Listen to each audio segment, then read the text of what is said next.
Programme ਦੇ ਇਸ ਹਿੱਸੇ ਵਿੱਚ ਅਸੀਂ ਬੜੀ ਮਹੱਤਵਪੂਰਨ ਗੱਲਬਾਤ ਕਰਨੀ ਹੈ ਰੀਅਲ ਸਟੇਟ ਮਾਰਕੀਟ ਬਾਰੇ। ਜਿਸ ਪਾਸੇ ਵੀ ਤੁਸੀਂ ਖਾਸ ਕਰ ਬ੍ਰਿਟਿਸ਼ ਕੋਲੰਬੀਆ ਦੇ ਵਿੱਚ ਜਾਂ ਗ੍ਰੇਟਰ ਵੈਨਕੂਵਰ ਏਰੀਆ ਦੇ ਵਿੱਚ ਜਾਂ ਫਰੇਜ਼ਰ ਵੈਲੀ ਦੇ ਵਿੱਚ ਕਿਤੇ ਵੀ ਚਲੇ ਜਾਓ ਜਿੱਥੇ ਚਾਰ ਪੰਜਾਬੀ ਜੁੜਦੇ ਆ, ਗੱਲ ਲਾ ਪਾ ਕੇ ਘਰਾਂ ਦੀ ਮਾਰਕੀਟ ਤੋਂ ਸ਼ੁਰੂ ਹੁੰਦੀ ਹੈ, ਇੱਥੇ ਮੁੱਕ ਜਾਂਦੀ ਹੈ। ਔਰ ਇਹ ਗੱਲ ਹੈ ਵੀ ਸੱਚੀ ਕਿ ਲੋਕਾਂ ਨੇ ਸਾਰੀ ਉਮਰ ਜੌਬ ਕਰਕੇ ਜਾਂ ਕੋਈ ਬਿਜ਼ਨਸ ਕਰਕੇ ਉਨੀ ਕਮਾਈ ਨਹੀਂ ਕੀਤੀ ਜਿੰਨੀ ਉਹਨਾਂ ਨੂੰ ਇੱਕ ਦੋ ਪ੍ਰੋਪਰਟੀਆਂ ਦੇ ਵਿੱਚ ਜਿਹੜਾ ਘਰ ਲਿਆ ਸੀ ਉਹਦੇ ਵਿੱਚ ਐਕੁਇਟੀ ਬਣ ਗਈ। ਹਰੇਕ ਵਿਅਕਤੀ ਹੁਣ ਇਹ ਸੋਚ ਰਿਹਾ ਵੀ ਇਸ ਮੌਕੇ ਦਾ ਕਿਸੇ ਨਾ ਕਿਸੇ ਤਰ੍ਹਾਂ ਫਾਇਦਾ ਉਠਾਇਆ ਜਾਵੇ। ਜੇ ਤੁਹਾਡਾ ਘਰ ਜਿਹੜਾ 5 ਲੱਖ ਦਾ ਸੀਗਾ ਫ੍ਰੀ ਹੋ ਗਿਆ, ਉਹਦੇ ਤੋਂ ਬਾਅਦ ਹੁਣ ਉਹਦੀ ਕੀਮਤ 2 ਮਿਲੀਅਨ ਹੋ ਚੁੱਕੀ ਆ, ਉਹਦੇ ਵਿੱਚ 15 ਲੱਖ ਡਾਲਰ ਪਿਆ ਆ, ਉਹ 15 ਲੱਖ ਦੇ ਵਿੱਚੋਂ 10 ਲੱਖ ਕੱਢ ਕੇ ਕਿਤੇ ਹੋਰ ਲਿਆ ਜਾਵੇ। ਬਹੁਤੇ ਲੋਕਾਂ ਦੀ ਹਾਲਤ ਇਹ ਹੋ ਗਈ ਆ ਕਿ ਉਹ ਇੰਨੀ ਕੁ ਐਕੁਇਟੀ ਨਹੀਂ ਹੈ ਕਿ ਉਹ ਇੱਥੇ ਵੈਨਕੂਵਰ ਦੇ ਇਲਾਕੇ ਦੇ ਵਿੱਚ ਹੋਰ ਲੈ ਸਕਦੇ ਆ। ਉਹਨਾਂ ਨੇ ਐਡਮਿੰਟਨ, ਕੈਲਗਰੀ, ਅਲਬਰਟਾ ਵੱਲੋਂ ਜਾਣਾ ਜਾਂ ਇੱਥੋਂ ਬਾਹਰ ਨਿਕਲਣਾ ਸ਼ੁਰੂ ਕਰ ਦਿੱਤਾ।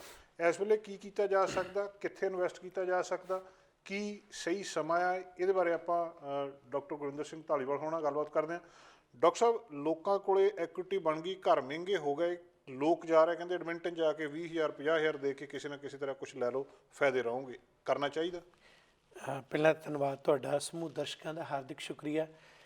ਦਰਅਸਲ ਇੱਥੇ ਕੰਪੀਟੀਸ਼ਨ ਬਹੁਤ ਵਧਿਆ, ਜਿਹਦਾ ਨਤੀਜਾ ਇਹ ਹੋਇਆ ਕਿ ਜਦੋਂ ਇੱਕ ਪ੍ਰੋਪਰਟੀ 'ਤੇ 10-10 20-20 ਆਫਰਸ ਇਕੱਠੀਆਂ ਹੋਣ ਲੱਗ ਗਈਆਂ ਅਤੇ ਉਸ ਤੋਂ ਬਾਅਦ ਕੀਮਤਾਂ ਅਸਮਾਨ ਨੂੰ ਛੂਹਣ ਲੱਗ ਗਈਆਂ। ਇਸ ਮੌਕੇ 'ਤੇ ਵੈਸੇ ਤਾਂ ਪਹਿਲਾਂ ਹੀ ਇਹ ਚਾਹੀਦਾ ਸੀ ਕਿ ਹੋਰਨਾਂ ਸੂਬਿਆਂ ਜਿਵੇਂ ਅਲਬਰਟਾ ਹੈ ਜਾਂ ਇੱਥੋਂ BC ਦੇ ਹੀ ਬਾਕੀ ਹਿੱਸੇ ਜਿਵੇਂ ਕਲੋਨਾ ਹੈ, ਵਰਨਨ ਹੈ, ਹੋਰ ਸ਼ਹਿਰ ਨੇ, ਉੱਥੇ ਥੋੜ੍ਹਾ ਇਨਵੈਸਟਮੈਂਟ ਕੀਤਾ ਜਾਂਦਾ। ਕਈਆਂ ਨੇ ਕੀਤਾ ਵੀ। ਅੱਜ ਤੋਂ ਪਿਛਲੇ 3 ਸਾਲ ਪਹਿਲਾਂ ਜਦੋਂ ਮਾਰਕੀਟ ਉੱਠਣ ਲੱਗੀ ਸੀ, ਜਿਹੜੇ ਬੰਦਿਆਂ ਨੇ ਉਦੋਂ ਇਨਵੈਸਟ ਕੀਤਾ ਅੱਜ ਉਹਨਾਂ ਨੇ ਉੱਥੇ ਵੀ ਬਹੁਤ ਵਧੀਆ ਕੁਝ ਹਾਸਲ ਕਰ ਲਿਆ। ਪਰ ਹੁਣ ਵੀ ਜਿਹੜੇ ਲੋਕ ਇਹ ਸੋਚਦੇ ਨੇ ਉਹਨਾਂ ਦੀ ਸਿਆਣਪ ਹੈ, ਕਿਉਂਕਿ ਉਹਦੇ ਨਾਲ ਕੀ ਹੋਏਗਾ ਕਿ ਇੱਥੇ ਦਾ ਮੁਕਾਬਲਾ ਵੀ ਥੋੜ੍ਹਾ ਠੁੱਲੇਗਾ, ਉਹਨੂੰ ਵੀ ਥੋੜ੍ਹਾ ਜਿਹਾ ਠਰਮਾ ਮਿਲੇਗਾ।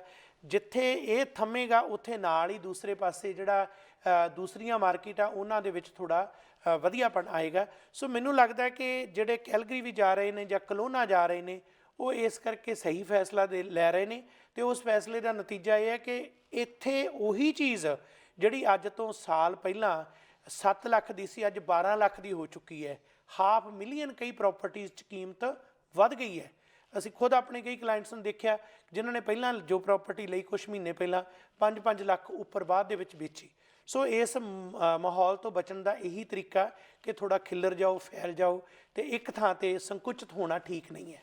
ਪਹਿਲਾਂ ਲੋਕ ਜਾਂਦੇ ਸੀ ਰਹਿਣ ਦੇ ਪੱਖ ਤੋਂ ਵੀ ਇੱਥੇ ਅਫੋਰਡੇਬਿਲਟੀ ਹੈ ਨਹੀਂ, ਲੋਕ ਅਲਬਰਟਾ 'ਚ ਜਾ ਕੇ ਰਹਿਣ ਲੱਗ ਜਾਂਦੇ ਸੀ। ਹੁਣ ਮਸਲਾ ਰਹਿਣ ਦਾ ਨਹੀਂ ਹੈ। ਜਿਹੜਾ ਸਾਲ ਪਹਿਲਾਂ ਟਾਊਨ ਹਾਊਸ 7 ਲੱਖ ਦਾ ਸੀ ਉਹ ਇਸ ਵੇਲੇ 11 ਲੱਖ ਦਾ ਹੋ ਗਿਆ। ਉਹਦੇ ਵਿੱਚੋਂ ਕੁਛ ਪੈਸੇ ਕੱਢ ਕੇ ਉਹ ਕਹਿੰਦੇ ਜੇ 10-20,000 ਡਾਲਰ ਕੋਲ ਹੈਗਾ ਉੱਥੇ ਜਾ ਕੇ ਇਨਵੈਸਟ ਕਰ ਦਿਓ ਜਿੱਦਾਂ ਕਿੱਦਾਂ। ਇਹ ਠੀਕ ਹੈ ਨੀਤੀ? ਉਸ ਬੰਦੇ ਲਈ ਤਾਂ ਠੀਕ ਹੈ, ਪਰ ਜਿਹੜਾ ਓਵਰਆਲ ਮਾਰਕੀਟ ਦੇ ਵਾਸਤੇ ਜਾਂ ਉਹਨੂੰ ਜਿਸ ਤਰ੍ਹਾਂ ਹੁਣ ਪ੍ਰਾਈਸ ਉੱਥੇ ਵੀ ਵਧਣਗੀਆਂ ਉਹਦੇ ਲਈ ਚਿੰਤਾ ਦਾ ਵਿਸ਼ਾ ਜ਼ਰੂਰ ਹੈ। ਪਹਿਲਾਂ ਤਾਂ ਇਹ ਚਾਹੀਦਾ ਕਿ ਆਪਣੇ ਰਹਿਣ ਯੋਗ ਤੁਹਾਡੇ ਕੋਲ ਹੈ ਚੀਜ਼ ਬਹੁਤ ਵਧੀਆ ਹੈ ਨਾ। ਦੂਸਰੇ ਲਈ ਇੰਨਾ ਔਖਾ ਨਾ ਕਰੋ, ਕਿਉਂਕਿ ਇਹ ਗਾਜ਼ ਆਮ ਕਰਕੇ ਰੈਲਟਰਸ 'ਤੇ ਡਿੱਗਦਾ। ਮੈਂ ਕਈ ਵਾਰੀ ਕਹਿੰਦਾ ਹੁੰਦਾ ਤੁਸੀਂ ਦੋਸ਼ੀ ਰੈਲਟਰ ਨੂੰ ਕਹਿੰਦੇ ਕੀਮਤਾਂ ਵੱਧ ਗਈਆਂ ਜੀ, ਤੁਸੀਂ ਜ਼ਿੰਮੇਵਾਰ ਹੋ, ਨੁਕਸਾਨ ਹੋ ਰਿਹਾ ਤੁਸੀਂ ਜ਼ਿੰਮੇਵਾਰ। ਉਦੋਂ ਇਹ ਕਹੀਦਾ ਕਿ ਜਦੋਂ ਤੁਸੀਂ ਇੰਨਾ ਜ਼ਿਆਦਾ ਫਸ ਕੇ ਇੰਨਾ ਤਿੱਖੇਪਣ ਦੇ ਵਿੱਚ ਆ ਕੇ ਵੱਧ ਤੋਂ ਵੱਧ ਆਫਰਸ ਦੇ ਕੇ ਕਿ ਸਾਨੂੰ ਚਾਹੀਦੀ ਆ ਪ੍ਰੋਪਰਟੀ ਉਸ ਵੇਲੇ ਲੈਂਦੇ ਹੋ ਤਾਂ ਅਫੋਰਡੇਬਿਲਟੀ ਜਿਹੜੀ ਆ ਤੁਹਾਡੀ ਉਨੀ ਹੈ ਨਹੀਂ, ਮੁਸ਼ਕਿਲ ਹੁੰਦੀ ਹੈ।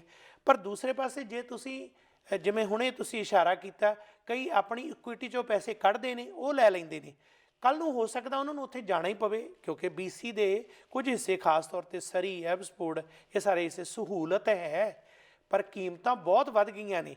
ਕੋਈ ਵੱਡੀ ਗੱਲ ਨਹੀਂ ਕਿ ਇੱਥੋਂ ਪਲਾਨ ਕਰਕੇ ਕੋਈ ਕਲੋਨਾ, ਕੈਮਲੂਪਸ ਜਾਂ ਕੈਲਗਰੀ ਇੱਧਰ ਨੂੰ ਚਲਿਆ ਜਾਵੇ। ਸੋ ਜਿਹੜੇ ਉੱਥੇ ਇਨਵੈਸਟ ਕਰਦੇ ਨੇ ਸਮੇਂ ਦੇ ਅਨੁਸਾਰ ਇਹ ਵੀ ਸਿਆਣਪ ਵਾਲਾ ਫੈਸਲਾ ਹੈ। ਜਿਹੜੇ ਇਹ ਸੱਚ ਆ ਕਿ ਹੁਣ ਟਾਊਨ ਹਾਊਸ ਹੀ 12-12 ਲੱਖ ਦੇ ਹੋ ਗਏ ਜੀ? ਸਰੀ ਦੇ ਵਿੱਚ 12 ਦੀ ਥਾਂ 'ਤੇ 14-14 ਦੇ ਵੀ ਵਿਕੇ ਨੇ। ਐਬਸਫੋਰਡ ਦੇ ਵਿੱਚ ਟਾਊਨ ਹਾਊਸ 12 ਲੱਖ ਦੇ ਵਿਕੇ ਨੇ, ਪਿਛਲੇ ਦਿਨਾਂ ਦੀ ਗੱਲ ਹੈ। ਜਿਹੜੇ ਮਾਰਕੀਟ ਦੇ ਵਿੱਚ ਜਿਹੜੇ ਚੰਗੇ ਵੱਡੇ ਘਰਾਂ ਵਰਗੇ ਕਈ ਟਾਊਨ ਹਾਊਸ ਹੁੰਦੇ ਆ ਉਹਨਾਂ ਦੀ ਗੱਲ ਮੈਂ ਕਰਦਾ, ਉਹ ਵੱਡੇ ਟਾਊਨ ਹਾਊਸ ਨੇ, ਪਰ ਆਮ ਟਾਊਨ ਹਾਊਸ ਦੀ ਕੀਮਤ ਵੀ 2 ਤੋਂ 3 ਲੱਖ ਡਾਲਰ ਇੱਕੋ ਦਮ ਵੱਧ ਗਈ ਹੈ। ਉਹਦਾ ਕਾਰਨ ਵੀ ਇਹ ਹੋ ਗਿਆ ਕਿਉਂਕਿ ਸਿੰਗਲ ਫੈਮਿਲੀ ਡਵੈਲਿੰਗ ਪਹਿਲਾਂ ਹੀ ਅਸਮਾਨ ਨੂੰ ਕੀਮਤਾਂ ਛੂਹ ਗਈਆਂ, ਬਚਿਆ ਕੀ ਟਾਊਨ ਹਾਊਸ ਅਤੇ ਅਪਾਰਟਮੈਂਟ। ਹੁਣ ਟਾਊਨ ਹਾਊਸ ਵੱਧ ਗਏ ਫਿਰ ਵਾਰੀ ਅਪਾਰਟਮੈਂਟ ਦੀ ਆਉਣੀ ਹੈ।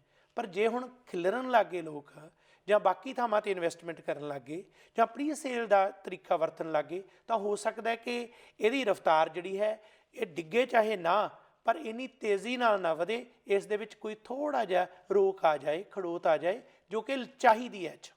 ਇੱਕ ਲੋਕ ਇਹ ਜਿਹੜੀ ਤੁਸੀਂ ਜ਼ਿਕਰ ਕੀਤਾ ਪ੍ਰੀ ਸੇਲ ਦਾ, ਇਸ ਪਾਸੇ ਵੀ ਜਾਂਦੇ ਆ ਵੀ ਕੋਂਡੋ ਜਾਂ ਕੁਛ ਹਜੇ ਬਣਨਾ ਆ, ਕਦੋਂ ਬਣਨਾ ਪਤਾ ਨਹੀਂ, ਪਰ ਉਹਦੇ ਪਹਿਲਾਂ ਤੁਸੀਂ 10,000 20,000 50,000 ਡਾਲਰ ਦੇ ਦਿੱਤਾ।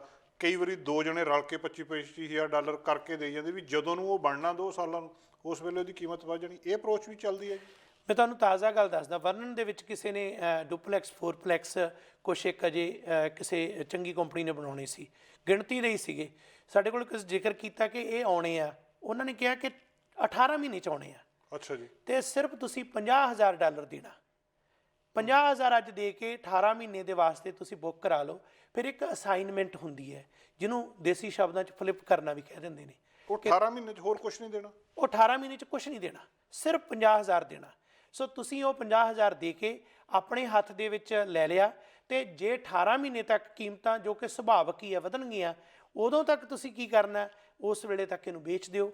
ਜੇ ਨਹੀਂ ਵੀ ਰੱਖਣਾ, ਸੋ ਇਹੋ ਜਿਹੇ ਮੌਕੇ ਜਿਹੜੇ ਆ ਉਹ ਸਾਰੇ ਸ਼ਹਿਰਾਂ 'ਚ ਆ ਰਹੇ ਆ। ਹੁਣ ਤਾਂ ਸਰੀ ਦੇ ਵਿੱਚ, ਲੈਂਗਲੀ ਦੇ ਵਿੱਚ ਪ੍ਰੀ ਸੇਲ ਵਾਲੇ ਵੀ ਜਿਹੜੇ ਪਿਛਲੇ ਸਾਲ ਜੋ ਲੱਖ 1.5 ਲੱਖ ਥੱਲੇ ਸੀ, ਹੁਣ ਤਾਂ ਉਹਨਾਂ ਦੀ ਕੀਮਤ ਵੀ ਵੱਧ ਗਈ ਹੈ। ਸੋ ਅਜੇ ਵੀ ਪ੍ਰੀ ਸੇਲ ਦਾ ਜਿਹੜਾ ਸੰਕਲਪ ਹੈ ਵਧੀਆ।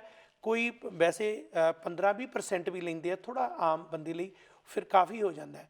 ਪਰ ਜੇ ਕੋਈ 5-10% 'ਤੇ ਮਿਲ ਜਾਂਦਾ, ਉਹਦੇ ਵਰਗੀ ਰੀਸ ਨਹੀਂ। ਇਹ ਚੰਗੀ ਪਹੁੰਚ ਹੈ, ਕਿਉਂ? ਉਹਨਾਂ ਕੁ ਪੈਸਾ ਆਮ ਸਾਡੇ ਕੋਲ ਹੁੰਦਾ, ਉਹਨਾਂ ਇਨਵੈਸਟ ਕਰਤਾ ਪੈਸਾ ਬੈਂਕ ਦੇ ਵਿੱਚ ਵੀ ਅੱਜ ਪਿਆ। ਅਤੇ ਜੇ ਬੈਂਕਾਂ ਦੀਆਂ ਨੀਤੀਆਂ ਵਧੀਆ ਹੁੰਦੀਆਂ ਤਾਂ ਫਿਰ ਲੋਕਾਂ ਨੂੰ ਹੋਰ ਕਿਤੇ ਇਨਵੈਸਟ ਕਰਨ ਦੀ ਜ਼ਰੂਰਤ ਨਹੀਂ ਸੀ। ਉਹਨਾਂ 'ਚ ਬਹੁਤ ਖਲਾ ਨੇ, ਜਿਹਦੇ ਕਾਰਨ ਪ੍ਰੋਪਰਟੀ ਦੇ ਵਿੱਚ 4 ਪੈਸੇ ਕਮਾਏ ਨੇ, ਲੋਕ ਕਮਾ ਰਹੇ ਨੇ। ਜਿਨ੍ਹਾਂ ਨੇ ਬਹੁਤਾ ਕੰਮ ਕੀਤਾ ਉਹਨਾਂ ਨੇ ਕਾਫੀ ਜ਼ਿਆਦਾ ਪਿਛਲੇ 10 ਸਾਲਾਂ 'ਚ ਉਹਨਾਂ ਨਹੀਂ ਕਮਾਇਆ ਜਿੰਨਾ ਉਹਨਾਂ ਨੇ ਕੁਝ ਮਹੀਨਿਆਂ ਦੇ ਵਿੱਚ ਕਮਾ ਲਿਆ। ਇਹਦਾ ਫਿਰ ਹੁਣ ਇਹ ਚੀਜ਼ ਆਮ ਬੰਦੇ ਨੂੰ ਪਰੇਸ਼ਾਨ ਕਰਦੀ ਹੈ ਜੀ। ਇੱਕ ਬੰਦਾ ਨੌਕਰੀ ਕਰਦਾ, ਉਹ ਸਵੇਰੇ ਜਾਂਦਾ, ਸ਼ਾਮ ਨੂੰ ਆਪਣਾ ਰੋਟੀ ਪਾਣੀ ਉਹਦਾ ਚੱਲੀ ਜਾਂਦਾ। ਉਹਦੇ ਨਾਲ ਦਾ ਹੀ ਬੰਦਾ ਥੋੜ੍ਹਾ ਜਿਹਾ ਇੱਦਾਂ ਦਾ ਕੰਮ ਕਰ ਲੈਂਦਾ ਵੀ ਘਰ ਨੂੰ ਰੀਫਾਈਨੈਂਸ ਕਰਵਾ ਲੈਂਦਾ, ਉਹਦੇ ਵਿੱਚੋਂ ਜਿਹੜੇ ਪੈਸੇ ਹੁੰਦੇ ਉਹਨੂੰ ਕਰਕੇ ਉਹ ਕਿਸੇ ਹੋਰ ਪ੍ਰੋਪਰਟੀ 'ਚ ਇਨਵੈਸਟ ਕਰ ਲੈਂਦਾ, ਅਤੇ ਉਹਦੀ ਜਿਹੜੀ ਪ੍ਰੋਪਰਟੀ ਆ ਕੁਛ ਸਮੇਂ ਦੇ ਵਿੱਚ ਹੀ ਕਿੰਨੀ ਵੱਧ ਜਾਂਦੀ ਹੈ ਅਤੇ ਉਹਨੂੰ ਓਨਾ ਜ਼ਿਆਦਾ ਫਾਇਦਾ ਹੋ ਜਾਂਦਾ। ਇਹਦਾ ਮਤਲਬ ਸਾਰਿਆਂ ਨੂੰ ਹੀ ਇਸ ਪਾਸੇ ਸੋਚਣਾ ਚਾਹੀਦਾ। ਗੱਲ ਤਾਂ ਨੀਤੀਆਂ ਤਾਂ ਸਰਕਾਰ ਨੇ ਬਣਾਉਣੀਆਂ, ਜੇ ਇਹਨਾਂ ਨੂੰ ਸਹੀ ਢੰਗ ਨਾਲ ਅਫੋਰਡੇਬਿਲਿਟੀ ਵਧਾਈ ਜਾਵੇ, ਨੀਤੀਆਂ ਸਹੀ ਹੋਣ ਤਾਂ ਚੰਗੀ ਗੱਲ ਹੈ। ਪਰ ਸਾਡੇ ਅਖਤਿਆਰ ਦੇ ਵਿੱਚ ਜਿਹੜੀ ਗੱਲ ਹੈ ਉਹ ਇਹ ਹੈ ਕਿ ਅਸੀਂ ਗਿਆਨ ਜ਼ਰੂਰ ਲਈਏ।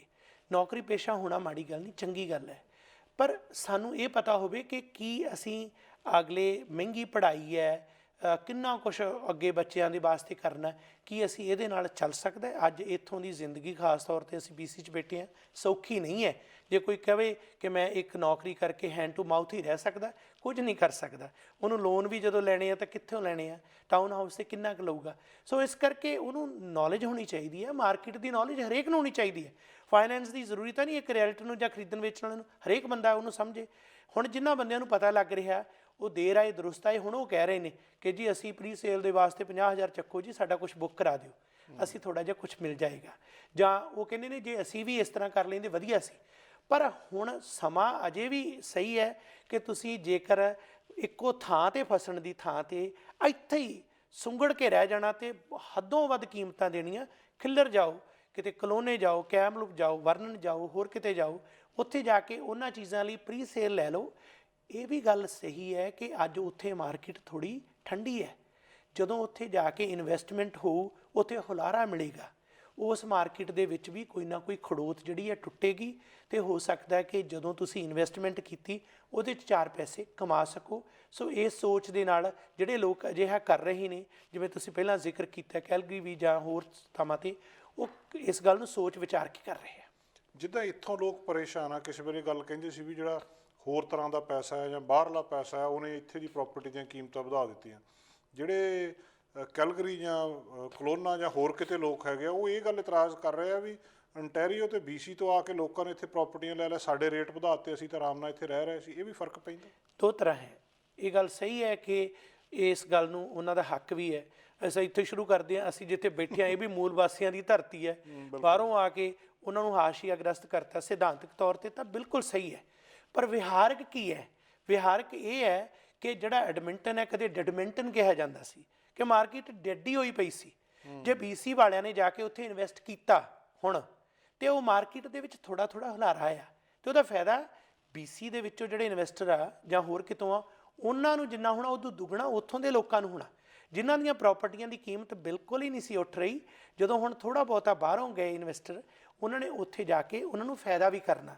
ਇਹ ਦੋਨੇ ਨੁਕਤੇ ਨੇ ਦੇਖਣ ਦੇ ਕਿ ਉਹ ਮਾਰਕੀਟ ਖੜੋਤ 'ਚ ਆ ਜਾਏ, ਕਾਰੋਬਾਰ ਕਿਵੇਂ ਚੱਲਣਗੇ, ਕੰਸਟਰਕਸ਼ਨ ਰੁਕ ਜਾਣਗੀਆਂ ਕਿਵੇਂ, ਕਿਸ ਤਰੀਕੇ ਨਾਲ। ਜੇ ਬੰਦੇ ਪੈਸੇ ਲਾਉਂਦੇ ਕੌਣ ਆ, ਘਰਾਂ 'ਤੇ ਪੈਸੇ ਲਾਉਂਦੇ ਆ, ਇਹ ਸੋਚ ਕੇ ਲਾਉਂਦੇ ਆ ਕਿ ਕੀਮਤ ਵਧੂਗੀ, ਪ੍ਰੀ ਸੇਲ ਕਰਦੇ ਆ ਜਾਂ ਕੰਸਟਰਕਸ਼ਨ ਅੰਡਰ ਕੰਸਟਰਕਸ਼ਨ ਪ੍ਰਾਪਰਟੀਆਂ ਲੈਂਦੇ ਤਾਂ ਹੀ ਲੈਂਦੇ ਆ।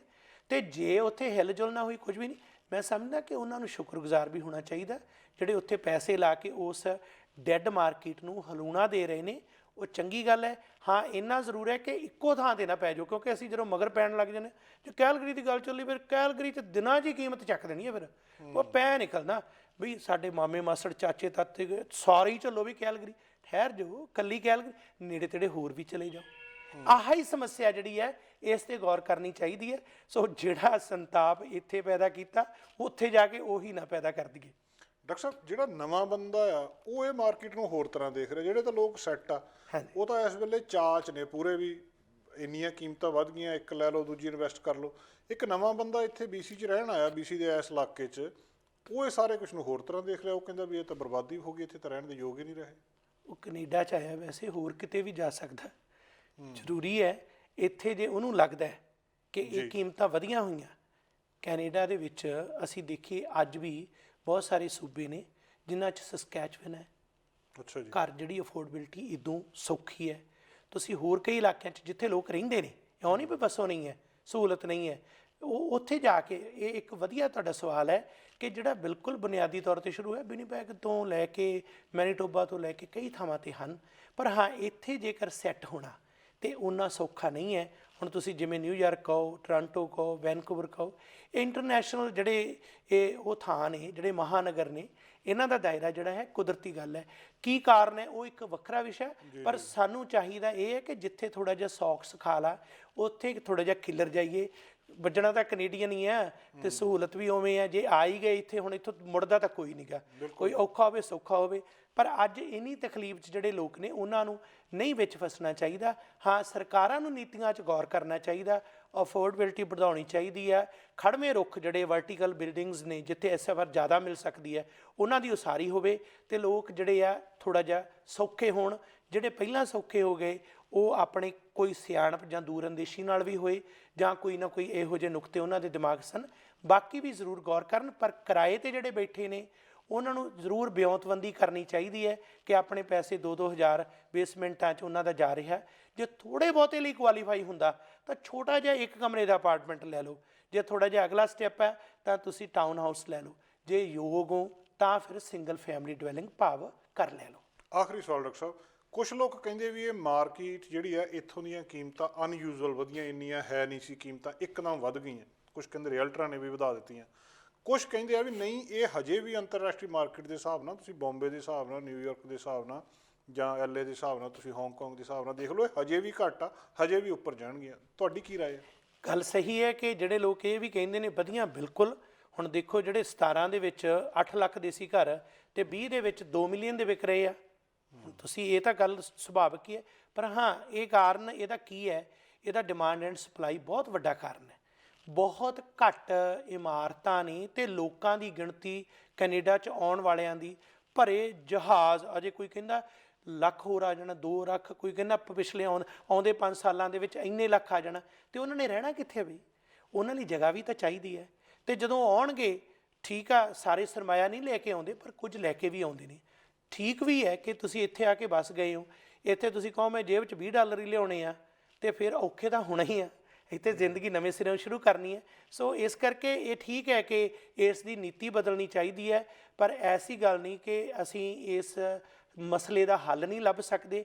ਬਾਕੀ ਇਹ ਗੱਲ ਮੈਂ ਸਮਝਦਾ ਕਿ ਠੀਕ ਹੈ, ਰੈਲਟਰ ਜਿਹੜੇ ਆ ਇਹ ਕਈ ਵਾਰੀ ਗਾਜ਼ ਉੱਥੇ ਡਿੱਗਦਾ ਕਿ ਕੀਮਤਾਂ ਵਧਾਉਂਦੇ ਆ, ਪਰ ਸੱਚਾਈ ਕੁਝ ਹੋਰ ਹੈ। ਸੱਚਾਈ ਇਹ ਹੈ ਕਿ ਜਿਹੜਾ ਬੰਦਾ ਜਦੋਂ ਖਰੀਦਣ ਜਾਂਦਾ ਉਦੋਂ ਤਾਂ ਉਹ ਕਹਿੰਦਾ ਸਸਤੀ ਚੀਜ਼ ਮੈਨੂੰ ਲੈ ਕੇ ਦਿਓ, ਉਹੀ ਜਦੋਂ ਸਾਲ ਬਾਅਦ ਲਿਸਟ ਕਰਦਾ ਉਹ ਕਹਿੰਦਾ 10 ਹੋਰ ਲਾਈਨ 'ਚ ਖੜ੍ਹੇ ਨੇ, ਮੈਨੂੰ ਇੰਨਾ ਪ੍ਰਾਈਸ ਚਾਹੀਦਾ, ਇਹਦਾ ਪ੍ਰਾਈਸ ਲਾ ਘੱਟ ਅਤੇ ਆਫਰਾਂ ਲੈ 10। ਅਤੇ ਜਦੋਂ ਟੌਪ ਦੀ ਆਫਰ ਉਹ ਲੈ ਕੇ ਵੀ ਜਾਂਦਾ ਰੈਲਟਰ ਨੂੰ, ਕਹਿੰਦਾ ਲੈ ਜਾ ਚੱਕ ਕੇ, ਮੈਂ ਤਾਂ ਇਦੋਂ ਸਿੱਧਾ ਹੀ ਚੰਗਾ ਜ਼ਿਆਦਾ ਵੇਚ ਦੂੰਗਾ। ਉੱਥੇ ਰੈਲਟਰ ਕੀ ਕਰ ਸਕਦਾ? ਰੈਲਟਰ ਸਮਝਾਵੇ, ਦੱਸੇ, ਜਾਣਕਾਰੀ ਦੇਵੇ, ਬਾਕੀ ਅੱਗੇ ਉਹਨਾਂ ਦੇ ਭਾਗ ਨੇ। ਬਹੁਤ ਬਹੁਤ ਸ਼ੁਕਰੀਆ ਡਾਕਟਰ ਸਾਹਿਬ, ਮਿਹਰਬਾਨੀ। ਸ਼ੁਕਰੀਆ, ਧੰਨਵਾਦ ਤੁਹਾਡਾ। ਦੋਸਤੋ, ਇਹ ਬਹੁਤ ਹੀ ਮਹੱਤਵਪੂਰਨ ਵਿਸ਼ਾ ਆ ਇਸ ਵੇਲੇ, ਔਰ ਇਹਦੇ ਤੇ ਜ਼ਰੂਰ ਤੁਹਾਨੂੰ ਘੱਟੋ ਘੱਟ ਜਾਣਕਾਰੀ ਜ਼ਰੂਰ ਹੋਣੀ ਚਾਹੀਦੀ ਹੈ ਕਿ ਮਾਰਕੀਟ ਦੇ ਵਿੱਚ ਕੀ ਹੋ ਰਿਹਾ, ਤੁਸੀਂ ਇਹਦੇ ਵਿੱਚ ਕਿਸ ਤਰ੍ਹਾਂ ਪਾਰਟਿਸਿਪੇਟ ਕਰ ਸਕਦੇ ਹੋ। ਸਾਡਾ ਹਰ ਇੱਕ ਪ੍ਰੋਗਰਾਮ ਵੇਖਣ ਤੇ ਸਾਡੇ ਨਾਲ ਜੁੜਨ ਲਈ ਸਬਸਕ੍ਰਾਈਬ ਕਰੋ ਚੈਨਲ ਪੰਜਾਬੀ ਤੇ ਨੋਟੀਫਿਕੇਸ਼ਨ ਲਈ ਬੈਲ ਆਈਕਨ ਵਾਲੇ ਬਟਨ ਤੇ ਕਲਿੱਕ ਕਰੋ।